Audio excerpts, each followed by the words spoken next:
Welcome to Harmony United Psychiatric Care Podcast. I am your host, Marilyn Santiago, and today we'll be discussing a very critical topic. It's it's it's about the impact of night shifts on mental health, striking the right work-life balance and effective stress management. And with us today is Miss Melissa Tamayo, Harmony United Psychiatric Care physician assistant, certified physician assistant, and also the operations management manager for Harmony. Melissa, how are you today? I'm doing well. How are you? I'm doing well, thank you. Melissa has been in previous podcasts with us, and she has shared insightful information on different areas and mental health illnesses. And today, specifically, we chose night shift and mental health well-being. How do we cope with that? A lot of us, we work the not me personally, because I think I'll fall asleep as soon as I hear night shift. I'll fall asleep. But most of us, we don't have another choice. Nurses work night shift and 12-hour days, 14-hour days, especially in healthcare, where you have a variety of hours.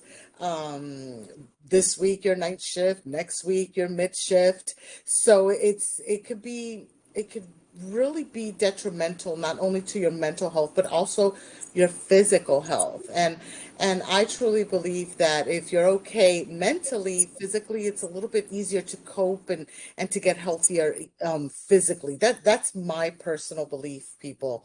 So, I'm not a doctor, okay? Just FYI.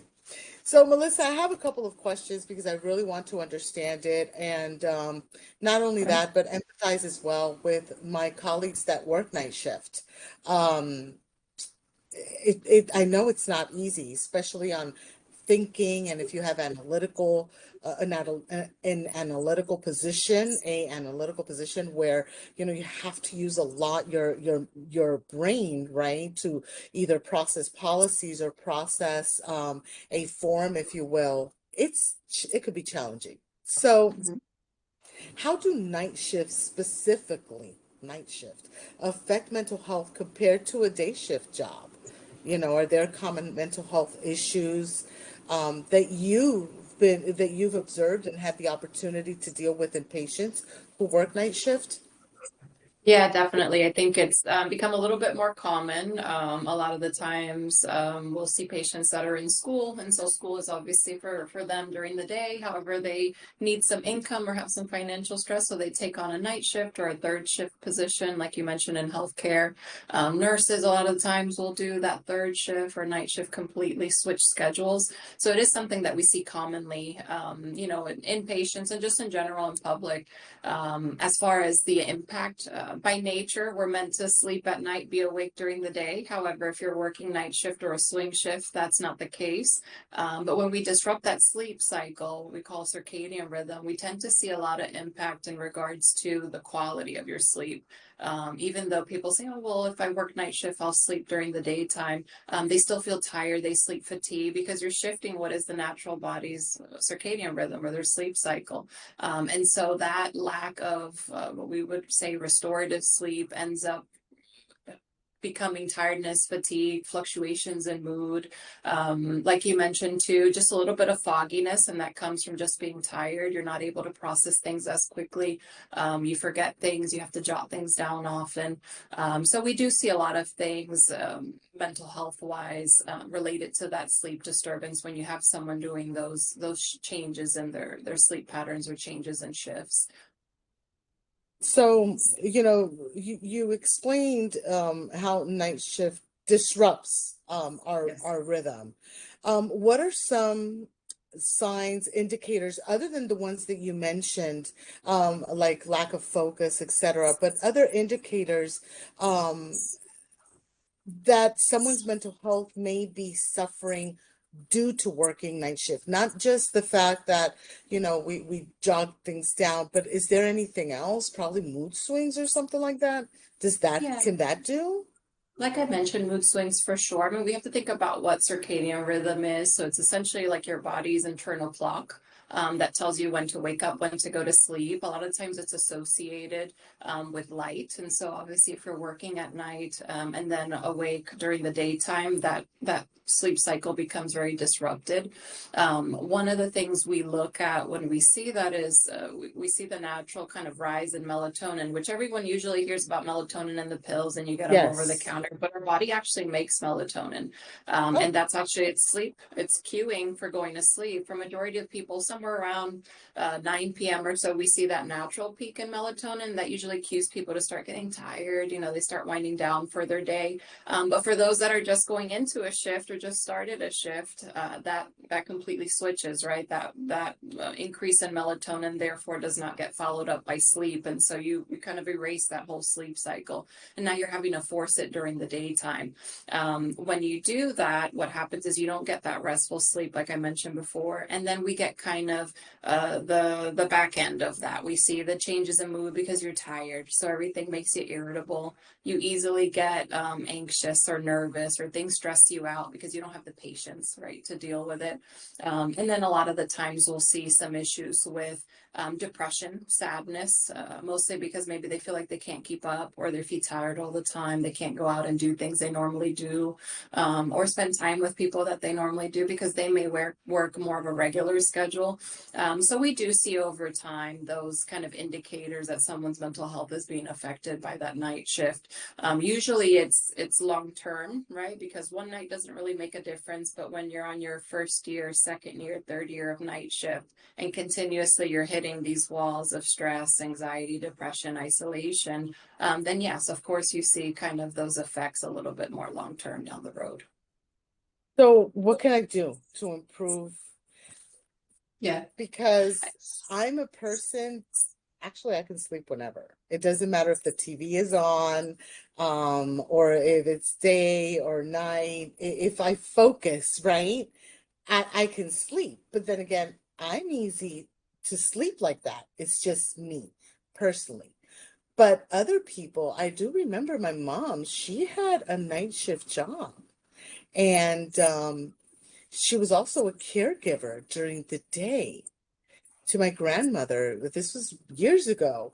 And I don't know how she did it. So I'm trying to put her as an example to ask you the questions. How could this affect a person, especially if you work at night because you don't have another choice. You have to take care of your family. And in today's world, unfortunately, that's the way we're living, right? But then during the day, you have the kids that have to go to school, homework that has to be done, um, the cooking and probably the cleaning. And if you are a single mom or a single dad, or even if you have, your spouse with you or your partner, it could be challenging because if you hold the majority of the responsibilities of the home, of the house, how do I balance that? Because how do I, it's recommended 8 hours of sleep. Am I right? Yeah, I mean, some people give or take, some do a little bit better with more or less, but at minimum, we're looking at 6 hours. That 8 hours always comes as kind of a niche where most people average out. But So yeah, what there are a lot happens of during the day? challenges. So Yeah. what Well, happens and during the day? the biggest thing is going to be if you're consistently working a night schedule, it's going to be making sure you actually stick to a schedule. Like you said, it's easy for you maybe to fluctuate and sleep during the day. It doesn't really take that much for you to be able to switch that. Other people, I would say majority of the people struggle with that. They do require a little bit more consistency in their schedule to be able to get restful sleep. So if someone's consistently working a night shift, then we're looking to really emphasize keeping some sort of a schedule going and being consistent with it.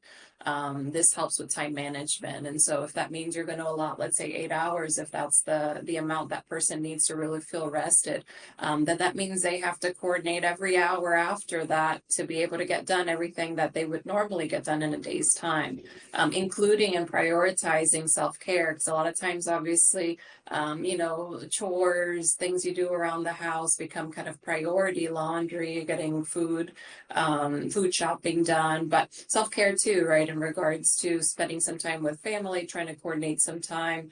That becomes probably the most important, that you want to actually schedule in and not look at it as like something that if you have time, if you feel up to it, then you'll do, because those are the things that catch up over time and usually will affect your mood down the road. The other thing I would say that helps kind of with the challenges of working a night shift would be kind of communicating with friends, family. Obviously, they know you work night shift. You have to understand majority of the people don't work a night shift. So if you're trying to be proactive and schedule some time out with them and make, prioritize that kind of work-life balance, make sure you let them know, if you want to do, for example, breakfast, they want to do breakfast. Maybe they can meet you halfway and do like a late brunch or dinner. So that allows you to still sleep, your amount of time you need in the mornings when you get home, your night, but still be able to spend some time with them. So communication becomes important, because sometimes they forget that you work night shift, or they say, oh, it'll be easy. You just stay up, get home from work, stay up, and then you'll go to bed afterwards. But for those that really struggle to try to get a good sleep schedule, that can throw them off. And it could be, a week or so before they get that sleep pattern back in order. Right. And in the interim, they're experiencing stress, depression, a lot of those kind of mood changes that we mentioned above because of the sleep deprivation. And I was going to ask you that will not only the sleep deprivation, but also the fact that I'm working night shift, I'm not with my family. Mhm. All these things can cause other mental health illnesses, correct? Yes. Just the Yeah. thought of it. So Mhm. what can I do? Can I do mindfulness? Are there any tools that I can do that can maybe help me to sleep during the day? Because a lot of people work nights, but then they don't sleep well during the day. Oh, I'll sleep 1 hour and that'll suffice, or Mhm. two, or I'll break it in 4 hours in the morning, 4 hours before I go to work. I don't think how healthy is that for not only for our physical, for our body, but how healthy is it for our mind? Because you're breaking down sleep like if it was, cleaning the house today, I'll do the bathroom, tomorrow I'll do the living room. How how does that work? How people set up their minds like that? Why Yeah, would they? we would definitely want a period of time, hours on end, 6 hours minimum, let's say, of uninterrupted sleep. We're not talking about naps, we're talking about sleep. A lot of people try to work night shift but still live a day shift life. Mm-hmm. And you can't do both. And we can't then subtract sleep as a whole and then make it 2 naps and that's sufficient. You may feel briefly rested from that nap. Maybe you took a 2 hour nap when you got home and then woke up and did some stuff and then took another 2 hour nap. And in total, maybe you slept 6 hours. But as far as the restfulness and deep sleep that you got with that interruption, it's not there. And that's, again, what would catch up in regards to feeling that fatigue or tiredness down the road. So if we're looking to kind of properly make a night shift work when it comes to being able to keep in mind your mental health, you want to make sure that you give yourself a couple of hours, 6 hours minimum, 8 hours of uninterrupted as much as possible sleep, so that you can get that good kind of restorative sleep and then be more productive during the daytime.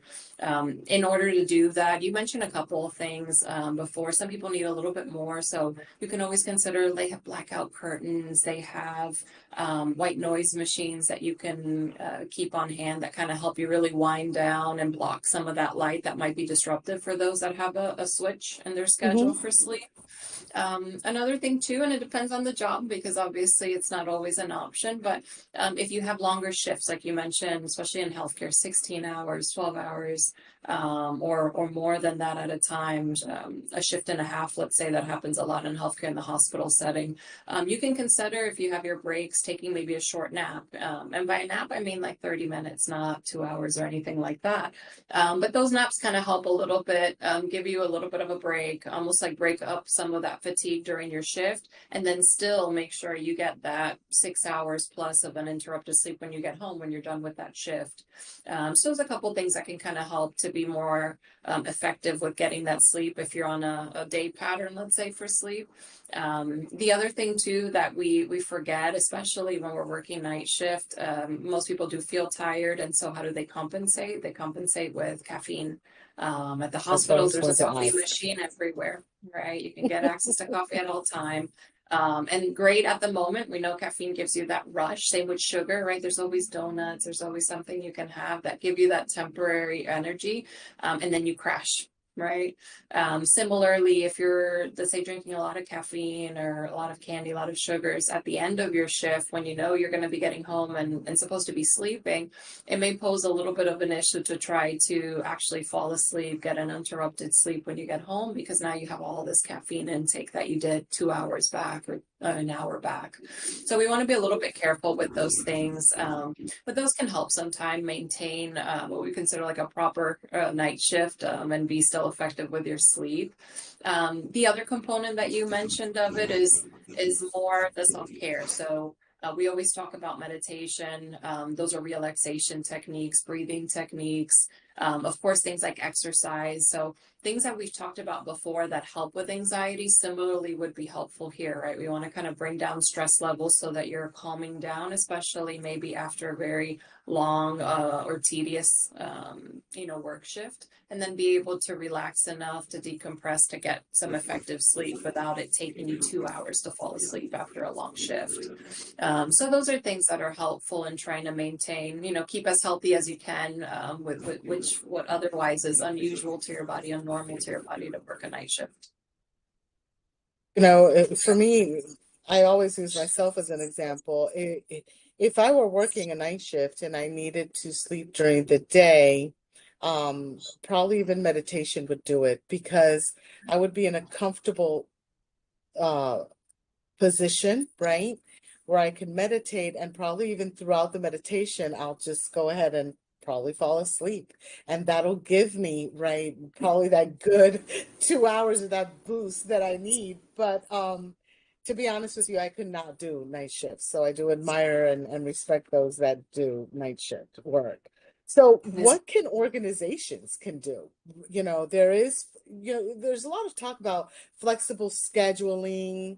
There's a lot of talk about probably a 10-hour day, 10-hour night, and then off the following day. But I think that'll make it even worse because then you have night shift on a Monday, Tuesday are off, but then night shift on a Wednesday. I think that that'll really confuse our system, our body. So anything that organizations can do to do better on the mental health of their night shift workers? Yeah, I think in general, as far as being supportive, the organizations for those that work night shift, I would say maybe access to therapists, right? We talked about the importance of time management. That doesn't come easy to many people. Some people struggle in general, and of course, it's only exacerbated by working a night shift and not being able to keep up with that. So maybe access to therapists in-house, or maybe local referral systems that they have, where they can allocate some direction for services and help them at least get established with some good healthy habits.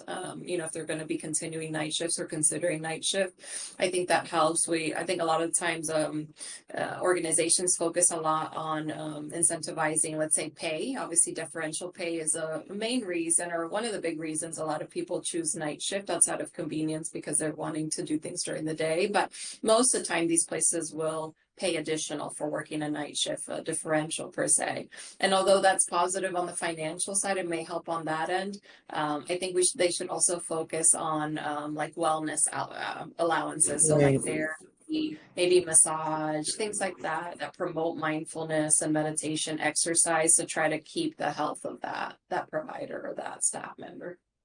You talked about probably like a power nap, that half-hour power nap that a Mm-hmm. lot of the healthcare workers they do when they have that 16-hour shift, Mm-hmm. or when they double. I never knew what double was until I was explained what double was. I don't think I can do a double anywhere. Mm-hmm. So would do you think that if these companies and organizations are educated a little bit more on the impacts of night shift, maybe they would expand um the benefits or the perks for the employees that work night shift. Like, for example, maybe giving them like a half an hour break for that power nap, or a dark room. Do you think these things could be suitable, maybe, I and think helpful? I think it could. I think that would take, that's always a little bit harder for larger organizations. We're looking at hospital settings because there's always a demand and a need. However, I think it could be a work towards that. Just like you get a break, maybe one of those breaks could be allocated to like rest, whether what you do with that time, but just a rest to be able to kind of recharge and be able to continue another 6 hours, 8 hours, wherever you are in that shift. But those are definitely down the road, things that may be a little bit difficult. It's harder when you get to those bigger organizations to try to implement that, easier on a smaller level. But I think down the road, that would be ideal where we could have, understand the importance of taking maybe those breaks, take a nap, a quick nap, and be able to be just in general a little bit more productive, a little bit less fatigue seen. I think they would benefit overall as well as the staff member. So, how does Harmony Psychiatric Care support their patients? Those that have the irregular schedules and, not only light night shifts, because there are many schedules out there that I've seen and I've heard from even other, you know, colleagues, doing networking, that they have crazy schedules. They have 312s, or which is not bad. But then again, when we talk about 312s and it starts mid-morning and it ends evening, or early evening and it ends in mid-morning, for crying out loud, you know, how how does Harmony support, you know, what does Harmony United Psychiatric Care do for its patients in this Yeah. case? I mean, it's a twofold. I mean, like you mentioned, there are some companies that, as far as work, that require their employees to work back to back. We always talk about the importance of maybe doing a set schedule, or rotating the schedule. So if you did, there's some places that will do 6 months of night shift, and then they'll switch to day and just alternate the staff to try to give them a little bit of a break. And I think that usually helps overall. Of course, there are some people that work just permanently night shifts, and in that case, maybe that's their preference. And so, it is what it is in that sense. But ideally, right, long term, we're looking at the idea of either continuously keeping one schedule or rotating it to be able to get a break from the night schedule continuously. For Harmony, as far as supporting those patients that have those unusual or irregular hours, if we want to call it, we offer telehealth. So telehealth has become a platform that allows for flexibility. And we have Absolutely. providers. Yeah, we have providers that work those irregular hours, not necessarily overnight, but we have some that even see patients up until 9:30. So if you have one of those schedules where maybe you do work night shift, but you get home and you sleep until, let's say, 2 or 3 p.m., and you have kind of some time before you go in, you can see that provider or one of our providers in the evening time, and that might be a little bit better without having to shift your sleep schedule. And similarly, those that work third shift, those afternoons or evening hours may be a little bit more helpful to have access to providers, medication, therapy basis. It's great that Harmony does provide the telehealth option to its patients and the community, because we truly need that. We truly need that flexibility, right? And having also providers that, have adapted to their schedule extended hours, including the weekends. A lot of Mhm. the people that I know that work night shift, they work the weekends, and it's very hard for their families because they can't hardly share any time with their families. That it'll have to be during the weekday, right? Or if they take a day off, and it does shift, right, their well-being in general, specifically mental health, because okay, I'm taking Saturday off, but guess what? Sunday I still have to go to work. And then they came in Saturday morning from work to go to Disney, for example, and spend all day. And here is this individual that has not slept. So, what kind of therapy or counseling options do we have, right? Um, What tools do Most you use with us as I patients? would say most commonly used is what we call CBT or cognitive behavioral therapy. It's a type of therapy that's very goal oriented. So in this case, I'm using the example of someone maybe that is struggling with night shift or having a hard time trying to balance their schedule, their time management. They can kind of help those improper coping mechanisms like a bunch of caffeine or staying up and taking naps instead of a full 6, 7 hours of sleep. They can kind of help. The goal is essentially to see what those issues are that that person is facing through cognitive behavioral therapy, identify them, which is important because sometimes we don't see what we're doing wrong until it's pointed Hmm. out, and then try to figure out a resolution for it. What can be done differently or at all to try to fix those issues? So when we look at CBT and DBT, similarly, they're goal oriented. We're trying to work on something.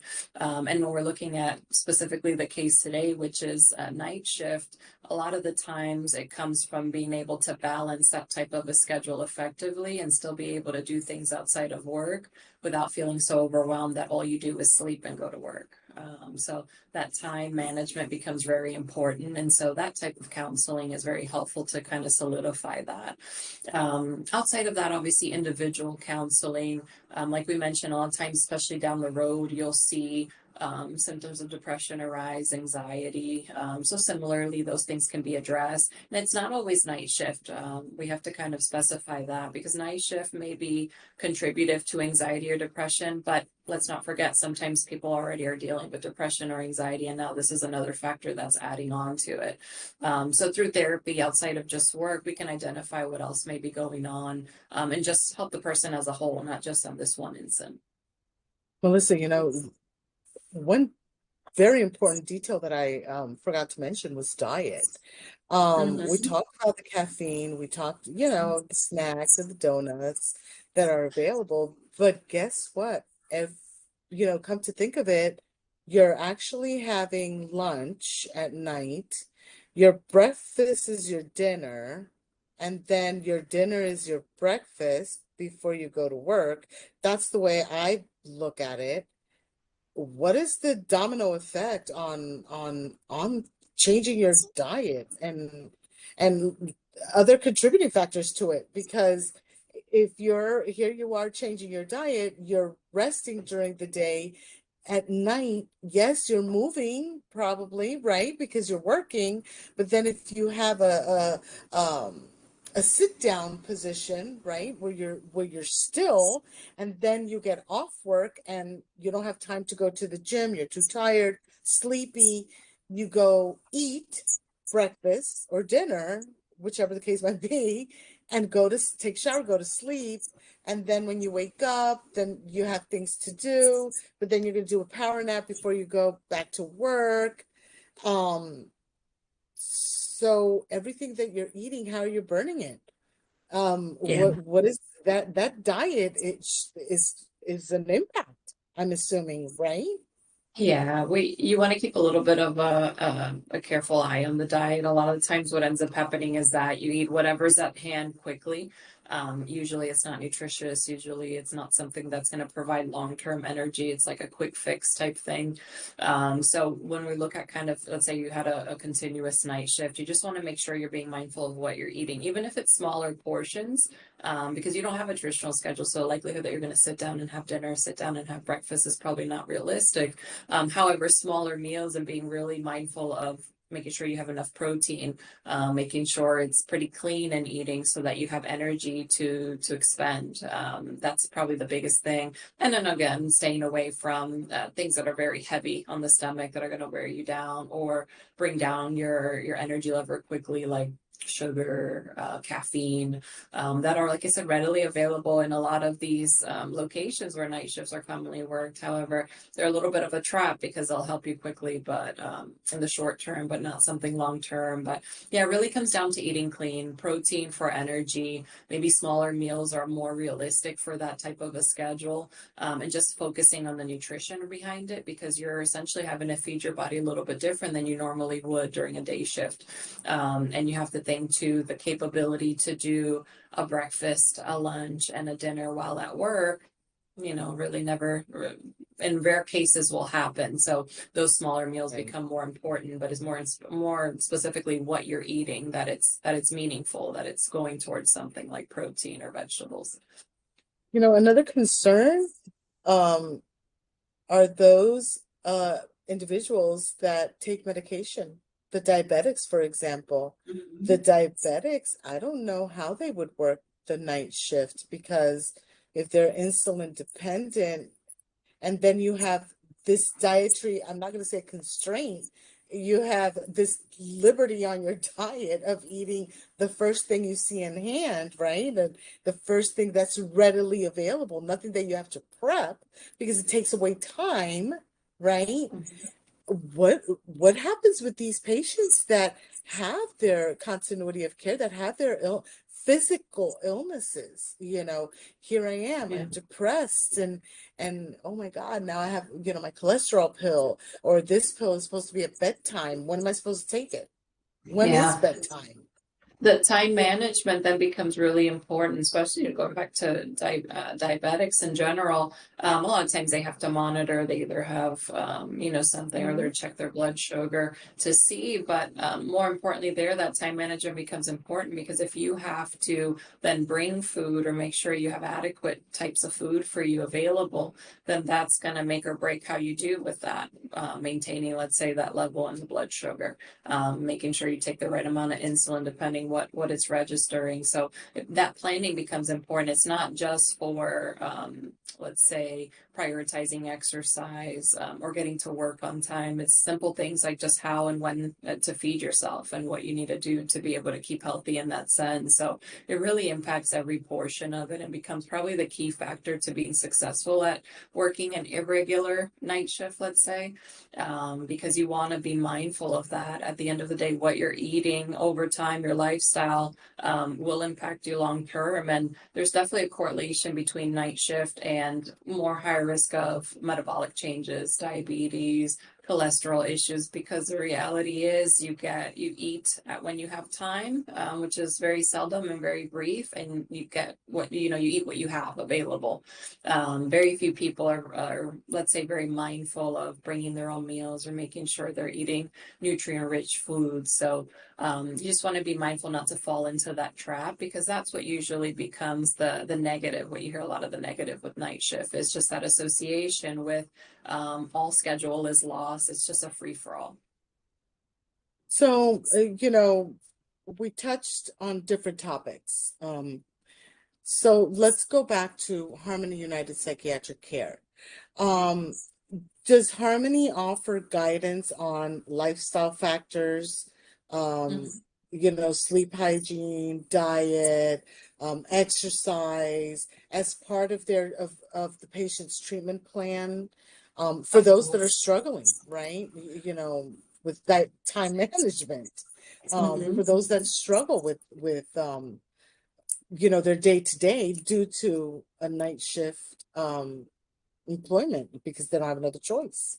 Yes, of course. Like I mentioned, in therapy, that becomes something very often. One of the maybe the centers of what's discussed in there to try to improve some of the symptoms they're noticing. But even on the medication management side, I know, primarily a lot of people associate med management providers with the medication only, but a big portion of that is patient education, and a lot of the things. Some of these medications even are better absorbed with protein. So diet, exercise, lifestyle changes become very important to what the outcome is of that patient's treatment, even in medication management, where the assumption is that only the medication is discussed. So across the board, both with, med management and therapy, the hygiene, diet, exercise become important to being able to, kind of successfully deal with, issues with night shift.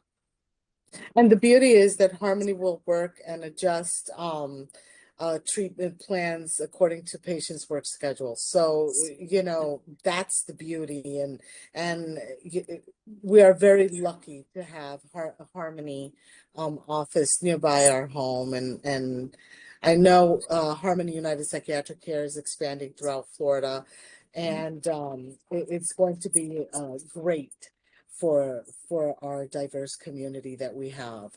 So follow-up procedures or ongoing check-ins that Harmony provides to monitor patients' progress. I do know that yes, we have the Harmony has the therapy piece, the medication management piece, but the follow-up, what for our treatment plan, so we can be Mhm. on point and all not if we fall a little bit, if we reverse a little bit in our steps, that Harmony is there, our provider is there to put us back. Oh, well, wait a minute, let's adjust this section of your schedule. Maybe this is too much or too little. Maybe you need more time and to exercise instead of 15 minutes, let's give you half an hour. Um, what does Harmony specifically, what does Harmony do with these patients on the follow-up and their Yes. sessions, etc.? I think the biggest thing, because therapy sometimes, looking at that side of it, therapy a lot of the times is holding patients accountable, right? So not always is it something groundbreaking. Sometimes it's just something as simple as keeping a schedule. However, it's easier done when you have someone checking in regularly, or if you're given a task to maybe work on and refine over a week, but you're going to see that therapist or that provider that following week to discuss how it went, what worked, what didn't work, what can be done differently the next time. So that accountability aspect, when you have regular follow-ups, becomes important to try to actually get to the point of overcoming what that issue is with coping. So for sure, having regular follow-ups is something that is always emphasized when you're seeing a therapist, because you want to see them weekly or bi-weekly initially to make sure you're really honing in on those points where you're struggling, so that we can see it through to this other side, right, where you have a good control of that stress or that anxiety that you're dealing with. And then the other component of it, even in medication management as well, regularly following up, seeing how you're doing with those medication, and that communication, if you're seeing both type of providers, between the providers to see how well that patient is doing, or if there's any areas that could be improved, whether on the med side or on the therapy side. So I think accountability and regular follow-ups become important. Obviously, those are discussions within the appointment itself with your provider to discuss what we call a care plan. What we'll be doing, what's the goals for next time, what's the homework per se, and then how often you're checking in to see how you're doing that progress and maybe keep some of that accountability. And then similarly, because we have an EMR system and telemedicine, there's a lot of reminders that go out and emails just in case you get busy or forget to schedule a follow-up, to just reiterate the importance of keeping up with that therapy plan, that care plan, as well as the accountability for what you're working on, right?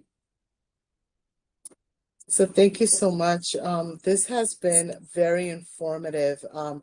Definitely for our podcast listeners and viewers out there.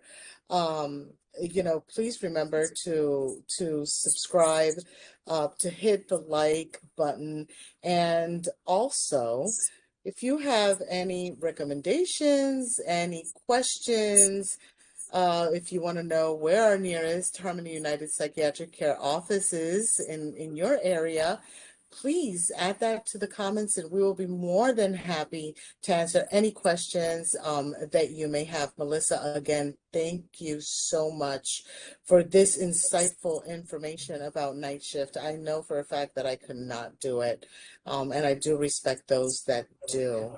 Until next time, to our Harmony viewers and listeners, stay tuned. Have a good one. Thank you, Thank Melissa. you, Marilyn. Thanks.